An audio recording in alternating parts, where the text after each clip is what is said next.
I accidentally called her sweetie. The queen froze, embarrassed, and said, "Say that again."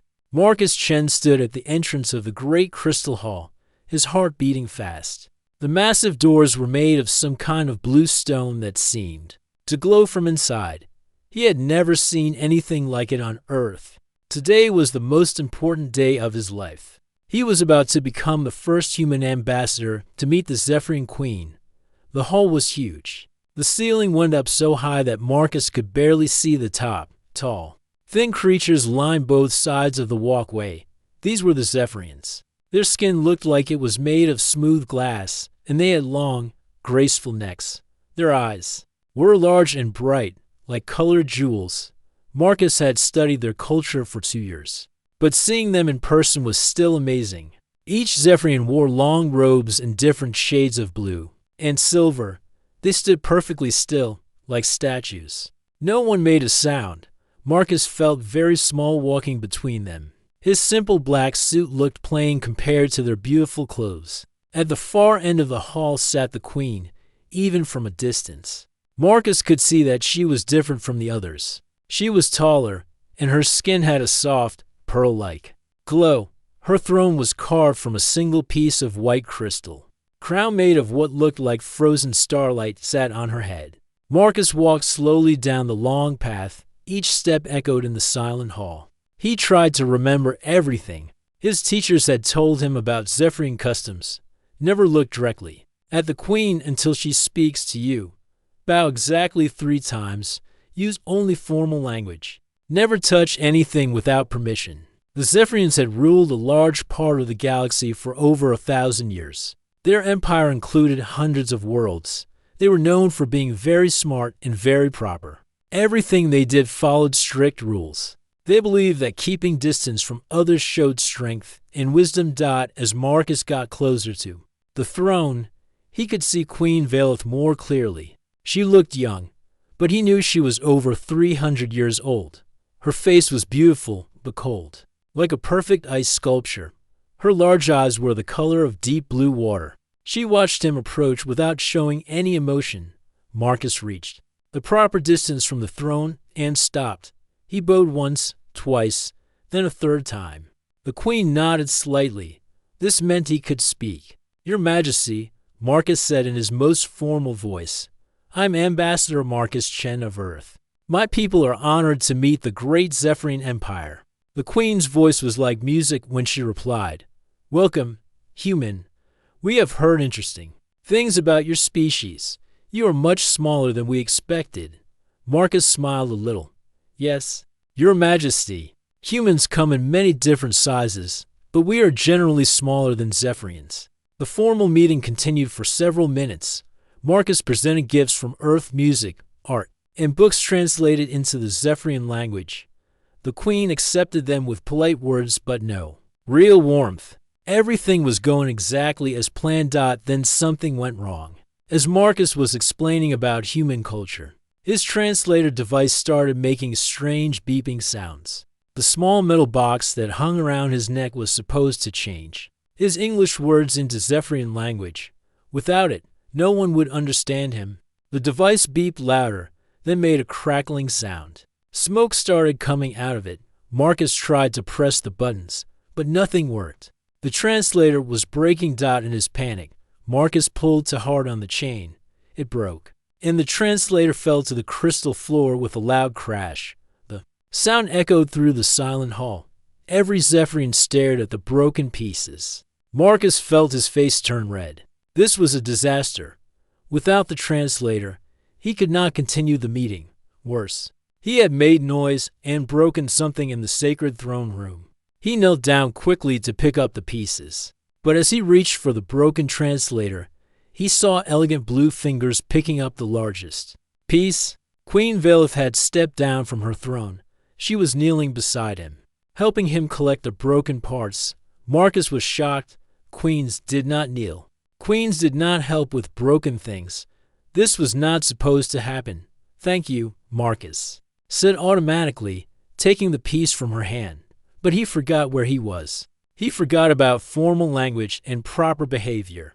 The words came out in English. The way he would talk to anyone who helped him. Thanks, sweetie. The moment the word left his mouth, Marcus knew he had made a terrible mistake. The entire hall became even more silent than before. Every Zephyrian stopped breathing. The queen's hand froze in the air. Her blue eyes went very wide. Marcus felt cold all over. Sweetie was a casual English word that people used with friends or family. It showed closeness and care. But he had just used it with the most powerful ruler in the galaxy. In Zephyrian culture, this was probably the worst thing he could have. Dundot the queen slowly stood up. Her face had changed color from blue to a soft purple shade. Marcus had never seen a Zephyrian blush before. He did not even know they could blush. She stared at him for a long moment, her mouth opened slightly. But no sound came out. Marcus waited for her to call for guards. He waited for his arrest. He waited for his life to end. Instead, Queen Valeth leaned forward a little. Her voice was so quiet that only Marcus could hear her. Say that again, she whispered. Marcus blinked. He must have heard wrong. The queen could not be asking him to repeat the word that had just broken every rule of proper behavior. Your Majesty, he said carefully. The queen's purple blush grew deeper. She looked around at all the watching Zephyrians, then back at Marcus. For just a moment, her cold expression disappeared. In her eyes, Marcus saw something he had never expected to see. Curiosity. The word you just used, she said, still whispering. Say it again. Marcus swallowed hard. His career as a diplomat was probably over, but something in the queen's voice made him answer. Sweetie, he said softly. The queen closed her eyes for a moment, as if she was listening to music. When she opened them again, they were brighter than before. Round them, the Zephyrian court stood frozen in shock. No one knew what to do. Their perfect, proper queen was asking a human to repeat an informal word. It was like watching their whole world turn upside down. But Marcus was watching the queen's face, and he began to understand something important. In 300 years of ruling, surrounded by formal language and perfect behavior, Queen Valeth had never heard a simple word of casual kindness. She had never been called sweetie. Queen Valeth raised her hand, and the entire hall fell into even deeper silence. Her voice carried across the crystal chamber with royal authority. Everyone will leave us now. She commanded, I wish to speak with the human ambassador alone. The Zephyrian nobles exchanged worried looks. This was not normal. Queens did not have private meetings with foreign diplomats, especially not after such a strange incident. But no one dared to question their ruler's orders. One by one, the tall blue figures bowed and walked out of the great hall. Their robes whispered against the crystal floor as they moved. Marcus could feel their curious and concerned stares as they passed him. In just a few minutes, the huge room that had been full of people became empty and quiet. Marcus stood alone with the most powerful being in this part of the galaxy. His broken translator lay in pieces at his feet. He had no way to communicate properly, and he had already made one terrible mistake. His hands were shaking a little. Queen Valeth walked back to her throne, but she did not sit down. Instead, she stood beside it, studying Marcus with those bright blue eyes. The purple color was slowly fading from her cheeks, but her expression remained curious rather than angry. Your translation device is broken, she said in careful English. Marcus was surprised. He had not known that she could speak his language. Yes, Your Majesty, Marcus replied. I am very sorry for the disruption, and I am sorry for using inappropriate language. I did not mean to offend you. The queen tilted her head slightly, like a bird listening to a new sound. Inappropriate? You believe the word you used was wrong. Marcus nodded quickly. Yes, Your Majesty, in my culture. Sweetie is a casual word. We use it with friends and family. It shows closeness and affection. I should never have used such informal language with you. It was disrespectful. Affection, the queen repeated slowly, as if testing how the word felt in her mouth. This word. It indicates emotional warmth between individuals. Yes, Your Majesty. Queen Valeth was quiet for a long moment. She walked to one of the tall windows that looked out over her crystal city. Thousands of blue lights sparkled in the buildings below like stars. In 300 years of rule, she said softly, no one has ever spoken to me with warmth. Every word directed at me follows precise protocols. Every conversation is formal and distant. Even my closest advisors maintain proper emotional distance. Marcus felt a strange sadness hearing this. Your Majesty, do you mean that no one ever speaks to you like a friend? The Queen turned back to face him. Friend, we do not have this concept in our language. We have allies, subjects, advisors, and family members. But this word friend, what does it mean to humans? Marcus thought about how to explain friendship to someone who had never experienced it. A friend is someone who cares about you not because they have to, but because they choose to. Friends enjoy spending time together. They help each other when there are problems. They share happy moments and support each other through sad ones. And friends use words like sweetie with each other. Sometimes, yes, humans have many words that show care and friendship. We might say buddy, pal, dear, or sweetie. These words create emotional connections between people. Queen Valeth's eyes grew wider. Emotional connections. You mean that words can make people feel closer to each other? Exactly, Your Majesty. Language is not just for sharing information. For humans, it is also for sharing feelings and building relationships. The Queen began pacing slowly around the throne room. Marcus could see that her mind was working hard to understand these new ideas. This explains much about human behavior. That has puzzled our scholars, she said. Your species forms strong bonds very quickly. You work together in ways that seem impossible to us. We thought it was a form of weakness, this emotional attachment to others. Many species think that, Marcus said carefully, but humans believe that caring about others makes us stronger, not weaker. When people feel connected and valued, they will do amazing things to help and protect each other. Queen Valeth stopped pacing and looked directly at him. When you called me sweetie, what did you feel? Marcus thought about his answer. I felt grateful. You had helped me when I dropped my translator.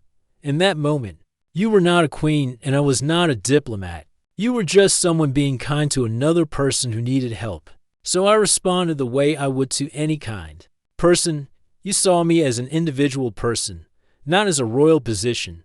Yes, Your Majesty. The Queen was quiet again, but Marcus could see emotions moving across her face. It was like watching ice slowly melting in the sun. I would like to learn more about these human concepts, she said finally. Will you teach me about friendship and emotional expression? Marcus felt surprised and honored. I would be happy to, Your Majesty. But are you sure? Your advisors might not approve of such informal education. A small smile appeared on Queen Valeth's lips. It was the first time Marcus had seen her smile, and it changed her entire face. She looked younger and more alive. My advisors do not need to know about our private conversations, she said. Can you return tomorrow? We will say that you are teaching me about human culture for diplomatic understanding. Of course, Your Majesty. The Queen walked toward the great doors, then stopped and turned back to Marcus. Before you leave, I have one more question. Do humans have a word that friends use when they want to show extra care and affection? Marcus smiled. Yes, Your Majesty. We might say dear friend or sometimes just dear. Queen Valeth nodded thoughtfully. Marcus, she said, using his first name for the first time. Thank you for helping me understand something new today. It was my pleasure, Your Majesty. Tomorrow, when we meet in private, you may call me Valeth. Just Valeth. Marcus bowed respectfully. Thank you, Valeth. The Queen's smile grew a little brighter. As Marcus walked toward the doors, he heard her voice behind him, speaking very quietly to herself. Sweetie, she whispered, practicing the word like a student learning a new language. Dear friend. Marcus left the Crystal Hall knowing that something important had changed. The most powerful ruler in this part of the galaxy had just asked to learn about friendship. She wanted to understand what it meant to connect with others through kindness rather than authority. He did not know yet how much. This simple conversation would change not just Queen Valeth, but the entire Zephyrian Empire. 3 weeks had passed since Marcus began his secret meetings with Queen Valith every afternoon. They met in the Queen's private garden behind the Crystal Palace. It was a beautiful place filled with strange blue flowers that glowed softly in the alien sunlight. During these meetings, Marcus taught Valith about human emotions and friendship. She was a quick learner. She practiced saying friendly words and asking personal questions. She learned about humor, kindness, and showing genuine interest in other people's lives. The changes in the Queen were becoming impossible to hide. That morning, Marcus watched from the visitor's balcony as Queen Valith held her weekly court session. Citizens came to present their problems and requests to their ruler. Normally, these meetings were cold and formal. The Queen would listen without emotion and give quick decisions based on law and logic. But today was different. A young Zephyrian farmer approached the throne.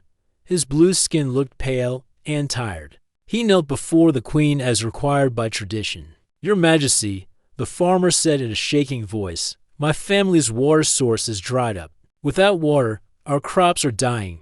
We will have no food for the winter season." In the past, Queen Valith would have simply ordered the local officials to investigate the problem.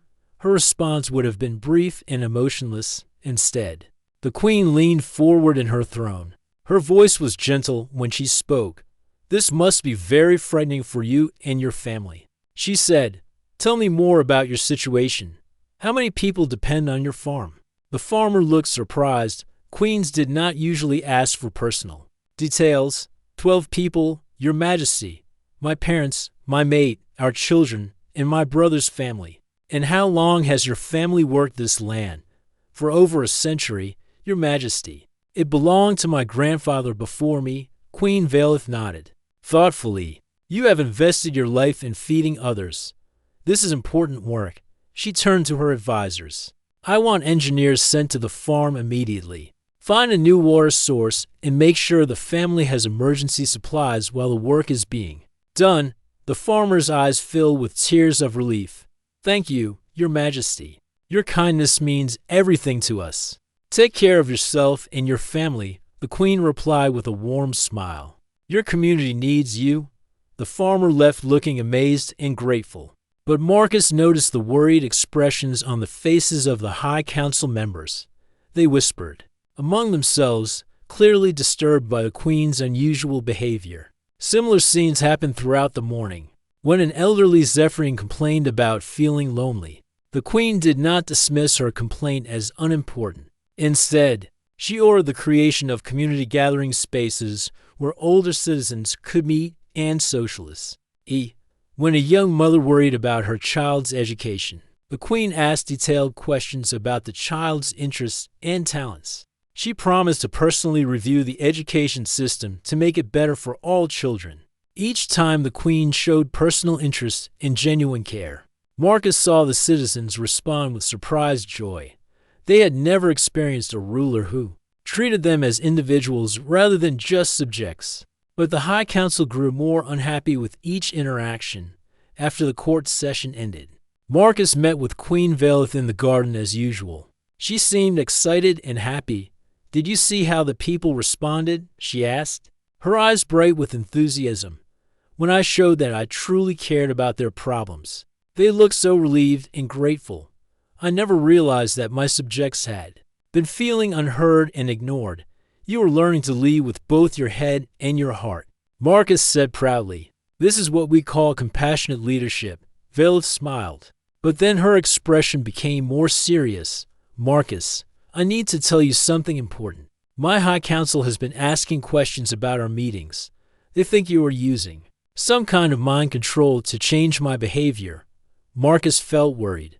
"What have you told them?" "The truth, that you are teaching me about human culture for diplomatic purposes. But they do not believe that cultural education could create such changes in my personality." They are becoming suspicious. Before Marcus could respond, they heard footsteps on the crystal pathway. High Counselor Zenth appeared at the garden entrance. He was the oldest and most traditional member of the council. His tall, thin frame cast a long shadow across the glowing flowers. "Your Majesty," Zenth said with a formal bow. We must speak privately. Queen Vale straightened in her chair, returning to her royal manner. High Counselor Zenth, Ambassador Marcus is here for our scheduled cultural education session. That is precisely what I wish to discuss, Your Majesty. Zenth's voice was cold and disapproving. Your recent behavior has caused great concern among the council and the noble families. My behavior? You have been showing inappropriate emotional attachment to common citizens. You smile at farmers.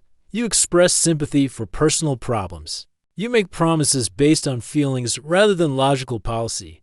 This is not the Zephyrian way. Marcus watched Veleth's face carefully. He could see her struggling between her old habits and her new understanding.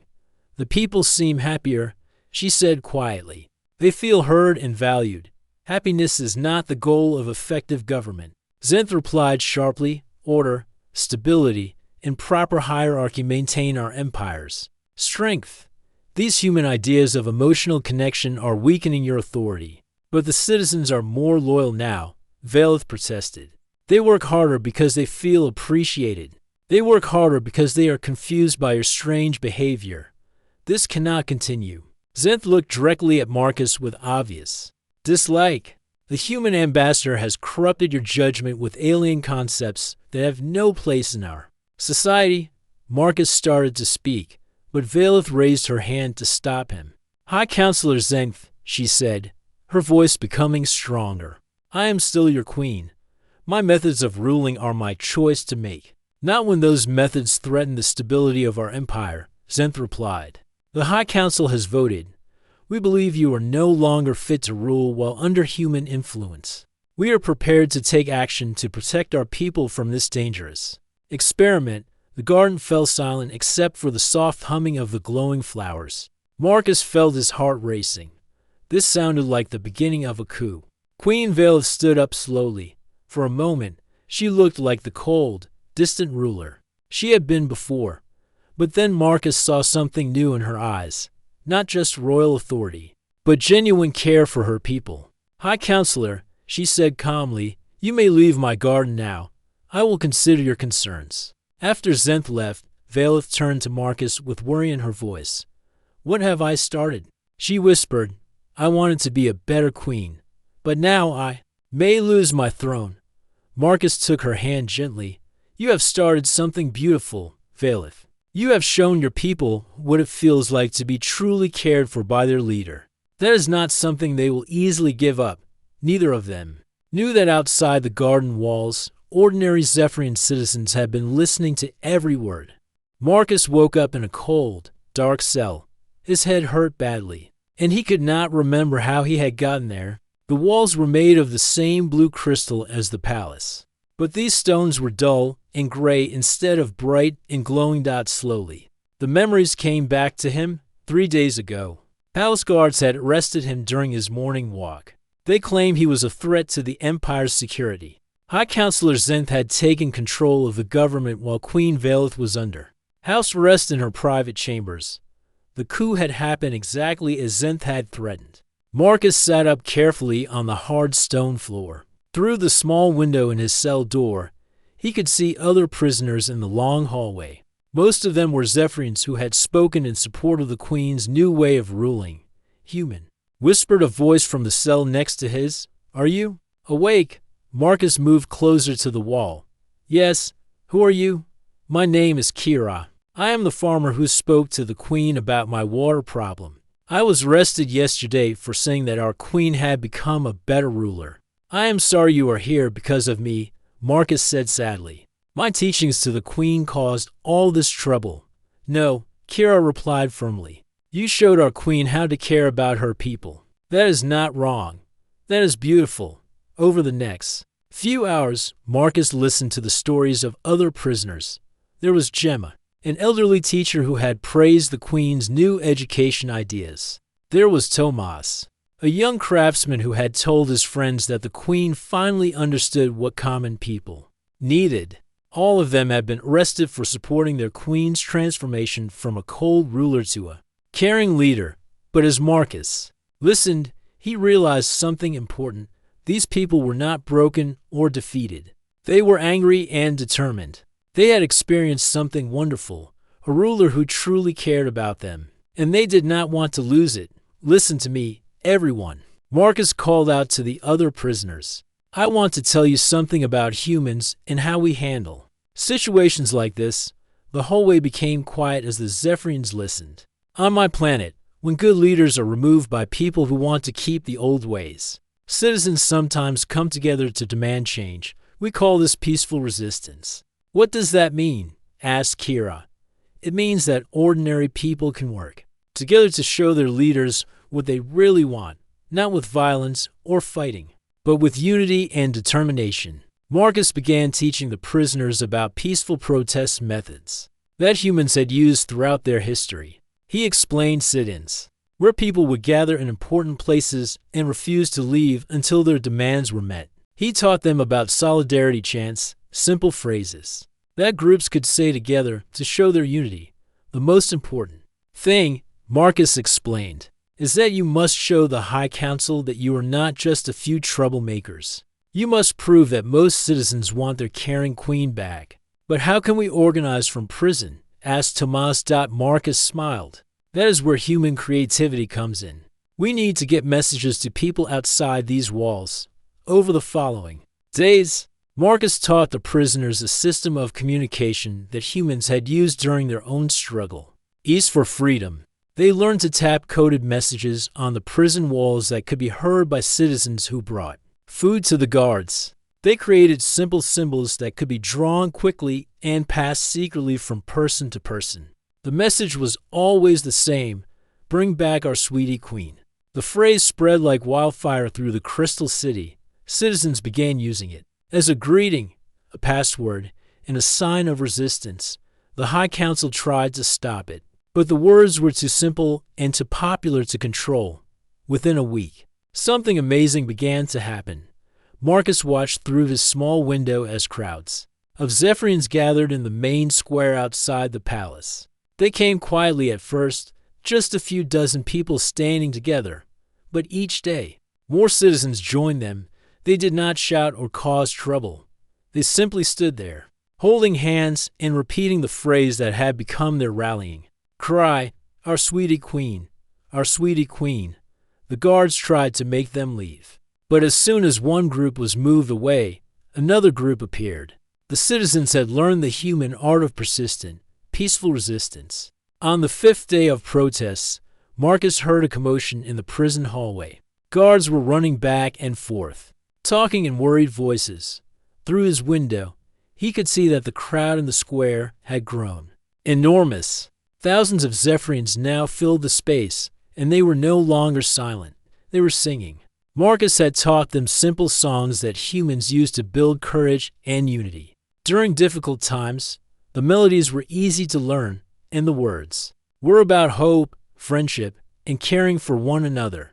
The sound of thousands of voices singing together was beautiful and powerful. Even the prison guards stopped to listen. They cannot rest all of us, Kira said from her cell, her voice full of hope. There are too many. That evening, Marcus heard footsteps in the hallway. High Counselor Zenth appeared at his cell door, looking tired and frustrated. Human, Zenth said angrily, what have you done to our people? Marcus stood up calmly. I taught them that they have the right to love their queen and to want a leader who cares about them. You have created chaos. The entire city is in revolt. No, Marcus replied. I have shown them how to peacefully ask for what they want. This is not chaos. This is democracy. Zenth stared at him with confusion. Democracy? It means that the people have a voice in how they are governed. It means that leaders serve the people, not the other way around. That is not the Zephyrian way. Marcus smiled gently. Maybe it is time for a new Zephyrian way. Outside, the singing grew louder. The citizens were no longer afraid. They had learned from humans that when people come together with love and determination, they can change the world. Through his window, Marcus could see lights appearing in Queen Valeth's tower. She was listening to her people sing for her return. The human solution was working. Love and unity were stronger than fear and control. Tomorrow, everything would change. The Crystal Palace doors opened with a thunderous sound that echoed across the square. Marcus watched from his prison window as Queen Velith stepped out onto the great balcony. She had been locked in her tower for 8 days, but now she stood, free and proud before her people. The crowd of thousands fell silent, waiting to hear their queen speak. Velith raised her arms, and her voice carried clearly across the square. "My dear people," she began, and Marcus smiled at her choice of words. "I have heard your songs. I have felt your love. Today, we begin a new chapter in our empire's history." The crowd erupted in cheers and celebration. Citizens hugged each other, crying tears of joy. The peaceful revolution had succeeded without a single act of violence. Within hours, Marcus and all the other prisoners were released. High Counselor Zenf and his supporters had been removed from power, not by force, but by the simple truth that the people no longer supported their cold, distant way of ruling. Marcus walked out of the prison to find Queen Velith waiting for him at the gates. She looked different now, stronger and more confident, but also warmer than she had ever been before. "Marcus," she said, taking his hands in greeting. "My dear friend, thank you for teaching me that true strength comes from caring about others." "You taught yourself, Velith," Marcus replied. "I just showed you what was already in your heart." Over the following weeks, Queen Velith began transforming the entire Zephyrian government. She created new positions called People's Advocates, officials whose only job was to listen to citizens' concerns and make sure they were heard. She established community centers in every district where people could gather, share ideas, and support each other. Most importantly, she changed how decisions were made in the Empire. Instead of the High Council making choices in secret, important matters were discussed openly with input from citizens of all social levels. The changes were remarkable. Crime rates dropped because people felt valued and supported. Economic productivity increased because workers felt appreciated and motivated. Even the military became stronger because soldiers were fighting to protect the society they truly loved rather than simply obeying orders. Word of the Zephyrian transformation spread quickly throughout the galaxy. Other alien species sent representatives to study what had happened. They wanted to understand how a cold, hierarchical empire had become a warm, caring society in such a short time. Marcus found himself busier than ever. He was no longer just an ambassador to the Zephyrians. He had become humanity's first minister of galactic emotional intelligence. Leaders from dozens of different worlds came to learn about human concepts of empathy, friendship, and compassionate leadership. The Velkari, a species of insect-like beings, had always believed that emotions were weaknesses that interfered with logical thinking. But after seeing the Zephyrian success, they asked Marcus to teach them about emotional balance. Within months, their society became more creative and innovative than ever before. The Thornic, a warrior race that valued only strength and conquest, learned about human concepts of loyalty and brotherhood. They discovered that armies motivated by love for their comrades and their people fought more bravely than those motivated only by fear and duty. Even the ancient crystalline collective, beings of pure energy who had considered physical species inferior, became curious about emotional connections. They learned that feelings could create bonds stronger than any technology. 1 year after the peaceful revolution, Queen Velith stood before the Galactic Council for the first time as the Zephyrian representative. The council chamber was filled with leaders from hundreds of different worlds, all watching to see what she would say. Marcus sat in the human delegation section, proud of how far his friend had come. Velith had asked him to write her speech, but he had insisted that the words come from her own heart. Queen Velith approached the central speaking platform with confidence and grace. She looked out at the assembled leaders, some curious, some skeptical, some openly hostile to her new way of governing. "Honorable leaders of the galaxy," she began. And then she smiled. Or should I say, "Hello, sweeties." A few gasps echoed through the chamber. Some delegates looked shocked at such informal language in the most formal setting in the galaxy, but others leaned forward with interest. "I know my greeting surprises you," Velith continued. "A year ago, It would have surprised me too. I ruled my people through distance, formality, and fear. I believed that showing emotion was weakness. I was wrong. She gestured toward Marcus and the human delegation. Humans taught me that caring about others is not weakness. It is the greatest strength any leader can possess. When people feel valued and loved, they accomplish incredible things. Valeth went on to describe the transformation of her empire. She showed statistics proving that every measure of success, happiness, productivity, innovation, loyalty had improved dramatically since she began ruling with empathy rather than authority alone. Today, I invite all of you to consider a new approach to leadership, she said. Not the cold calculation of power, but the warm wisdom of compassion.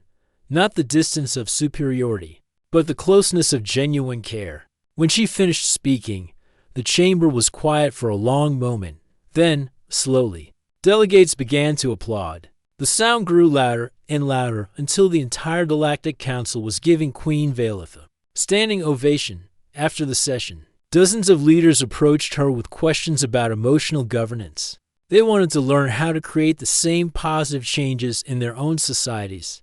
That evening, Marcus and Valeth walked together through the palace gardens where their friendship had first begun. The glowing flowers seemed brighter now, reflecting the happiness that filled the Crystal City. "Do you ever regret what we started?" Marcus asked. Valeth laughed, a sound that was pure joy. "Never.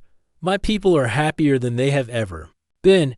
My empire is stronger than it has ever been, and I have learned what it means to truly live, not just rule." She stopped walking and turned to face her human friend. "Marcus, I have a confession to make. That first day, when you called me sweetie, I was not embarrassed because it was inappropriate. I was embarrassed because it felt so wonderful to be spoken to with kindness that I wanted to cry." Marcus smiled. "And now I understand that crying from happiness is not weakness. It is proof that your heart is fully alive." As they continued their walk, messages arrived from across the galaxy. The revolution of compassion was spreading from world to world. Humanity's greatest gift to the universe was not technology or military might, but the simple understanding that love makes everything stronger. Queen Valeth had kept her promise. She had indeed started a new chapter in galactic history, one written with kindness, friendship, and the magical word sweetie.